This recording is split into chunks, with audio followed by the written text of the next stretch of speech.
తెలంగాణలో విద్యా వ్యవస్థ మరోసారి అవస్థల పాలవుతోంది. రేవంత్ తుగ్లక్ నిర్ణయాన్ని చూసి జనం ముక్కున వేలేసుకుంటుంది.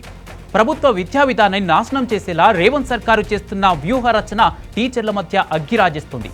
అధికారంలోకి వచ్చిన ఏడాదిన్నరలో పేదల వెన్ను విరుస్తూ అన్నదాతల కడుపు కొడుతూ రేవంత్ రెడ్డి ఆడుతున్న డ్రామాపై ఇప్పటికే బగ్గుమంటున్న తెలంగాణ సమాజం తాజా నిర్ణయంతో మరింత రగిలిపోతుంది.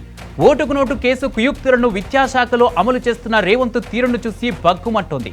పొలాల మధ్య గెట్ల పంచాయతీ ఉన్నట్టు, విద్యార్థులపై ఏదో కక్ష పెంచుకున్నట్టు పేదల బడులను, గురుకులాలను గుంపు మేస్త్రి గుట్టుగా మట్టుబెట్టాలని చూస్తున్నారని ఉపాధ్యాయుల సంఘం బగ్గుమంటోంది. తెలంగాణలో ప్రభుత్వ విద్యా వ్యవస్థపై ఎక్కడలేని పగ పెంచుకుంటున్న రేవంత్ రెడ్డి అదే చేత్తో గురుకులాలను నాశనం చేయాలని కుట్ర చేస్తున్నాడు. అందుకే విద్యాశాఖను ఎవ్వరికి ఇవ్వకుండా తన గుప్పిట్లో ఉంచుకొని పక్కా స్కెచ్ ప్రకారమే తుగ్లక్ విధానాలతో విద్యా వ్యవస్థను ఆగమాగం చేస్తున్నాడు.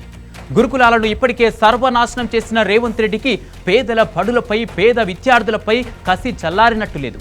క్రీడాకోటలో ఎస్జిటి పోస్టులను విచ్చలవిడిగా అమ్ముకుంటూ పబ్బం గడుపుతున్నారు. విద్యా సంవత్సరం ప్రారంభమైనా ఇంకా పుస్తకాలు, యూనిఫామ్స్ ఇచ్చే సోయి లేదు. కానీ తనిఖీల పేరుతో టీచర్ల నెత్తిన మరో భారం వేసే మరో పనికి మాలిన నిర్ణయం ఎందుకు తీసుకుంటున్నారో అర్థం కావడం లేదు. ఇదంతా చూస్తుంటే విద్యా వ్యవస్థను పైరేవిలకు రేవంత్ గేట్లెత్తేశాడనే అనుకోవాలా?